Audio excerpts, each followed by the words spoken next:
कानों से कौन सा पाप?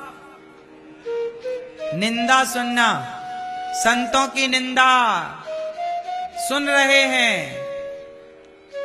माँ बाप की निंदा सुन रहे हैं, गौ माता की निंदा सुन रहे हैं, भगवान की निंदा सुन रहे हैं। हरिहर निंदा सुनहि जे काना, हाँ ही पाप गौघात समाना। निंदा सुनना भी गौ हत्या की तरह पाप देने वाला है। हाँ ही पाप गौघात, गौघात मतलब गौ हत्या। गौ हत्या कर देने से जो पाप लगता है वही पाप निंदा सुनने से लगता है। किसकी निंदा? गुरुजनों की, माता की, पिता की, भगवान की। हम क्यों किसी की निंदा सुने? निंदा सुनने से पाप होता है, जबकि भगवान की कथा सुनने से पुण्य होता है। देखो, इसलिए निंदा कानों से भी पाप होता है। आप बोले हमने तो कोई पाप किया नहीं, नहीं आपने कोई पाप नहीं किया, पर सुना तो है कानों से निंदा। वो पाप कहां जाएगा? देखो ना, माता कैकेयी ने कानों से राम की निंदा सुन ली। मंथरा किसकी निंदा कर रही है? बोलो। राम के बारे में भड़का रही है कैकेयी को मंथरा। बोलो हाँ। और भड़काने में, वो कान भरने में इतनी सफल भी हो गई मंथरा कि मंथरा के द्वारा भड़काने में निंदा की ना उसने राम की, कौशल्या मां की, कि कौशल्या के मन में तो कपट है, तुझे दासी बना के रखेंगी।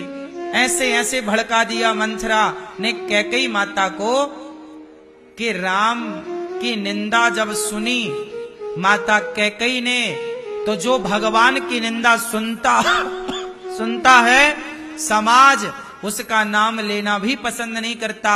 इसलिए आज तक किसी बाप ने अपनी बेटी का नाम कैकेयी नहीं रखा, क्योंकि कैकेयी राम की निंदा सुनती है। कैकेयी राम की निंदा सुनती है। इसलिए निंदा ना सुनो, चाहे वो भगवान की निंदा हो, भक्त की निंदा हो। हम पड़ोसी की निंदा भी क्यों सुने? हमें मिलेगा क्या? कौन से हम निंदा सुन के धन्ना सेठ हो जाएंगे? पाप ही लगेगा। क्यों जी? मैया क्या बोलती तू?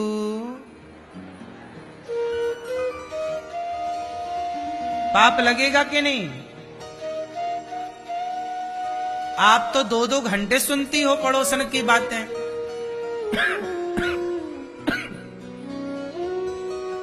मत कानों को बंद कर लिया करो जब कोई फिजूल की बात करे, केवल भगवत चर्चा। भैया भगवान की बातें करो, क्यों निंदा करते हो किसी की? वो होगा, चलो कोई बुरा है बुरा, कोई पड़ोसी बुरा है, कोई व्यक्ति बुरा है, परिवार में बुरा है, तो बुरे व्यक्ति की हम क्यों बातें करें?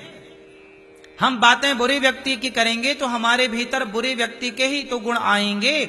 हम जिसके बारे में बात करते हैं उसी के गुण हमारे भीतर आते हैं। इसलिए सदा भगवान की और भगवान के भक्तों की और संतों की बातें करनी चाहिए, ताकि हमारे भीतर भी भक्तों के, भगवान के, संतों के गुण आए, हमारा हृदय भी शुद्ध हो, पवित्र हो। यदि आप किसी गलत व्यक्ति के बारे में बात करेंगे तो उसके गुण आपके अंदर आएंगे। आज वो बुरा है, कल आप भी बुरे हो जाएंगे।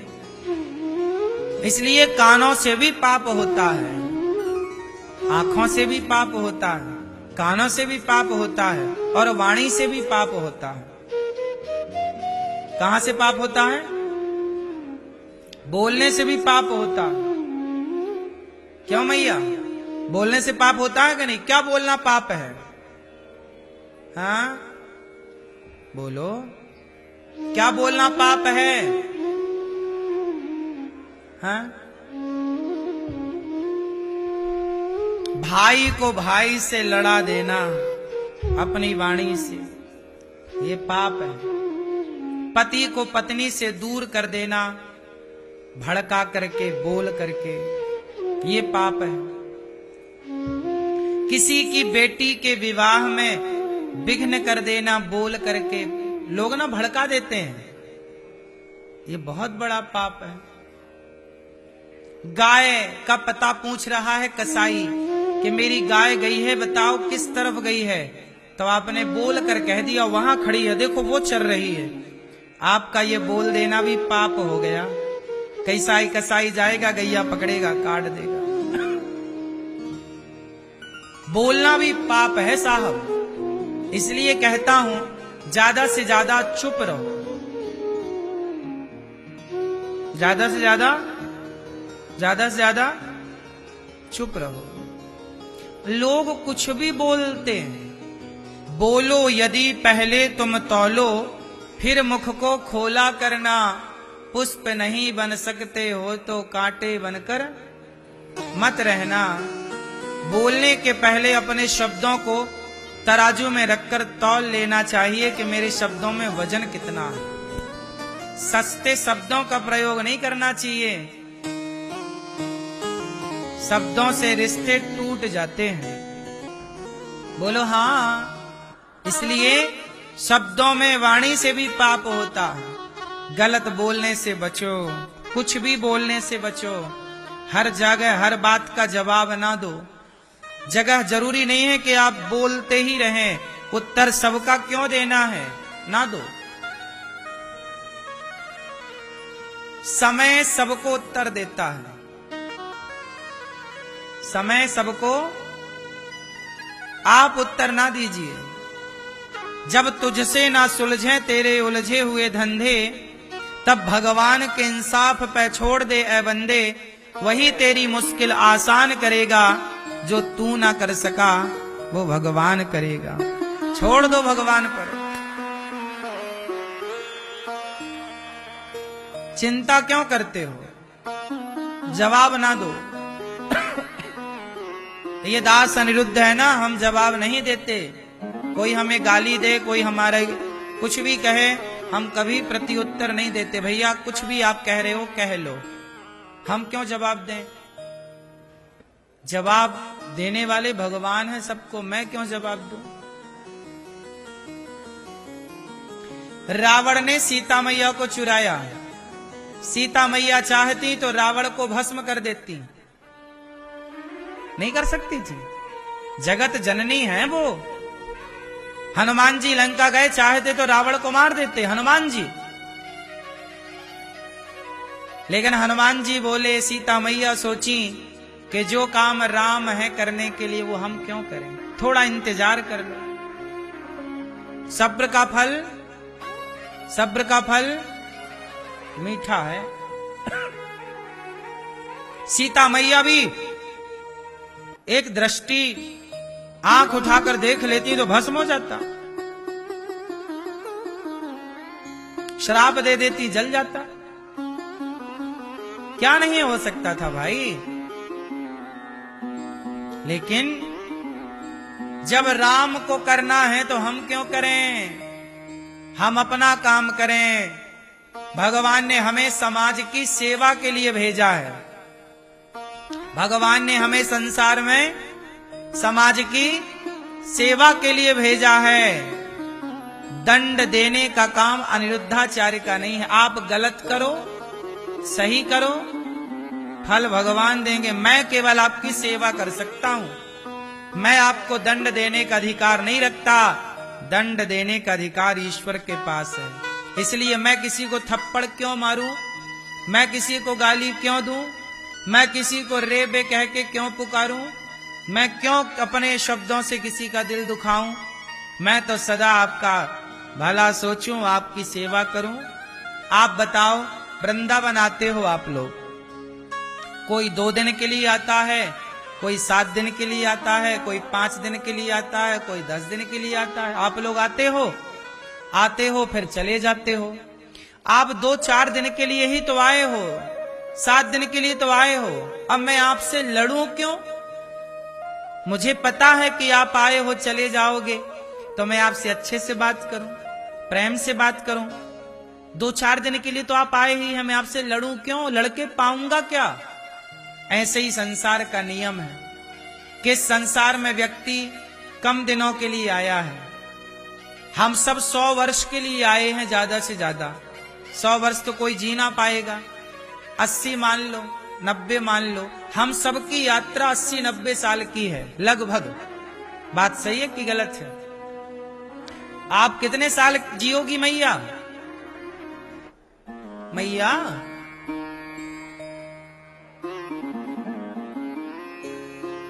85 साल की हो हैं? 82, 82, 83, अभी और कितना जियोगी?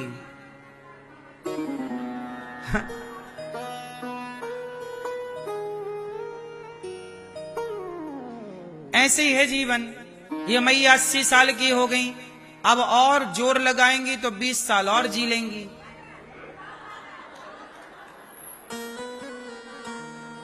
नहीं 20 साल नहीं, अरे 100 तक तो जाओ, शतक लगाओ। बहू परेशान कर रही है क्या? फिर ठीक है, जियो। 80 साल के यदि आप हो गए, 90 साल के यदि आप हो गए, तो हम सब की यात्रा कितने साल की है? अधिक से अधिक 100। 100 से आगे क्या? बोलो, 100 से आगे क्या? तो ये जीवन बहुत बड़ा नहीं है। गई बहुत, थोड़ी बची। आपकी चली गई बहुत, अब बचा कितना है? आप यदि 50 साल के हो गए तो 50 तो गए, जो गए सो गए। अब क्या कर लोगे? 50 ही तो बचा। 25 के हो गए आप तो 25 तो गए, 75 ही तो बचे। यदि मैं 100 का हिसाब लेकर चलूं तो 25 की आपकी आयु आज हो गई, 20 साल के आप हो गए तो 80 ही तो बची। और 80 साल की ये मैया बैठी हैं, तो 80 साल में इन्होंने क्या पा लिया? और आप 50 में क्या पा गए? और तुम क्या पा जाओगे? और हाँ, ज्यादा चक्कर में ना पड़ो। हम क्यों आपसे लड़ें? यात्रा आपकी भी 100 साल की है, यात्रा हमारी भी 100 साल की है। आप भी यात्री हैं, हम भी यात्री हैं। यात्री यात्री प्यार से रहो, लड़ाई झगड़ा क्यों करना? हम आपकी सेवा करें, आप हमारी सेवा करो। हम आपका दुख दर्द समझें, आप हमारा दुख दर्द समझो। हम आपके दुख सुख में काम आए, आप हमारे दुख सुख में काम आओ। हम आपके बारे में अच्छा सोचें, आप हमारे बारे में अच्छा सोचो। अब गलती मैं करूं या आप करें, उसका दंड ईश्वर देंगे। मैं आपको क्यों दंड दूं? मैं क्यों आपके बारे में गलत सोचूं, गलत करूं? यदि मैंने दंड दिया तो ईश्वर बोलेंगे तूने दंड क्यों दिया? आज आप उपचे में यही पाप है। आदमी ज्यादा होशियार बन जाता है कि भाई उसने एक गाली दी, मैंने 2 दे दी। तुमने क्यों दे दी? उसने दी, देने देते।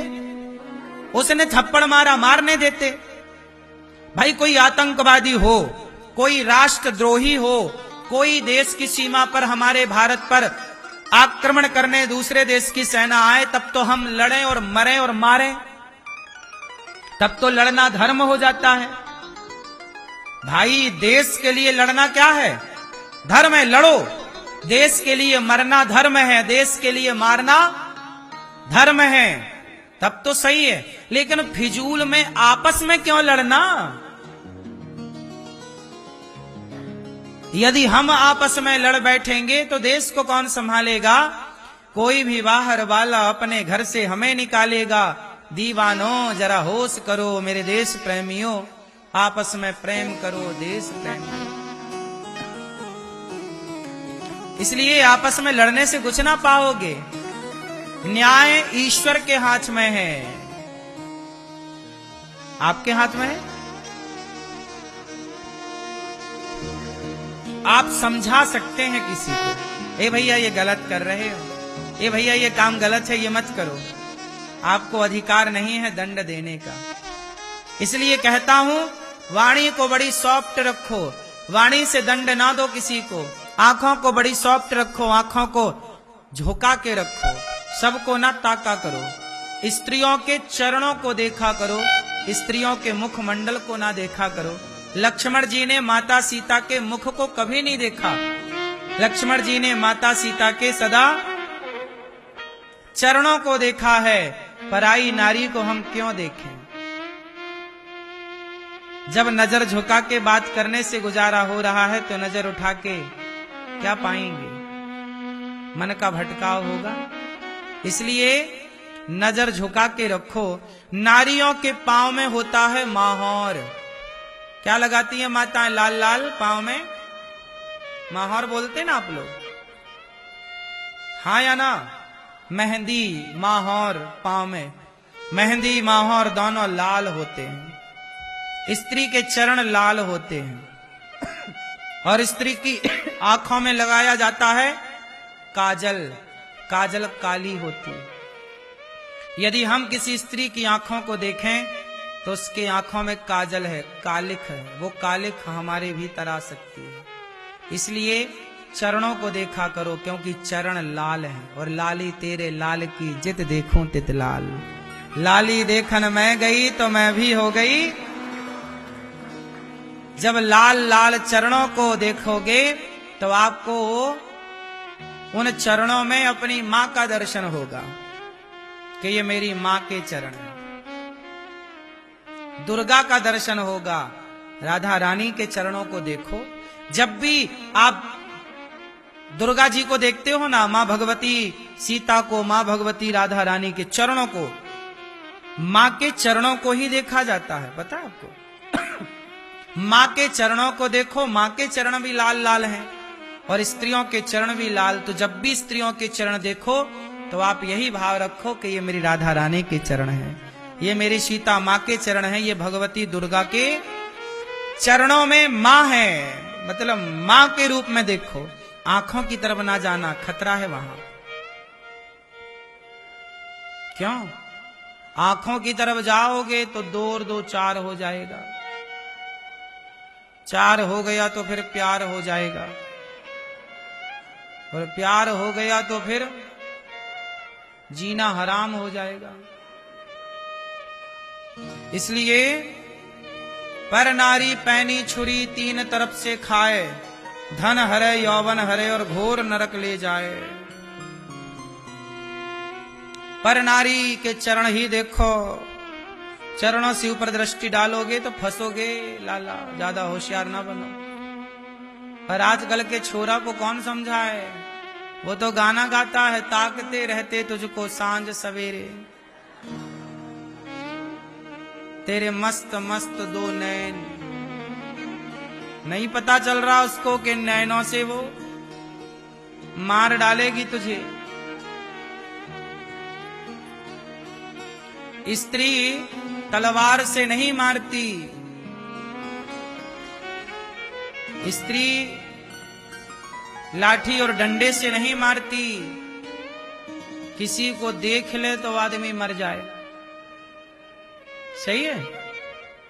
इसलिए वो भले तुम्हें देखे पर तुम चरण को ही देखना, ऊपर दृष्टि नहीं।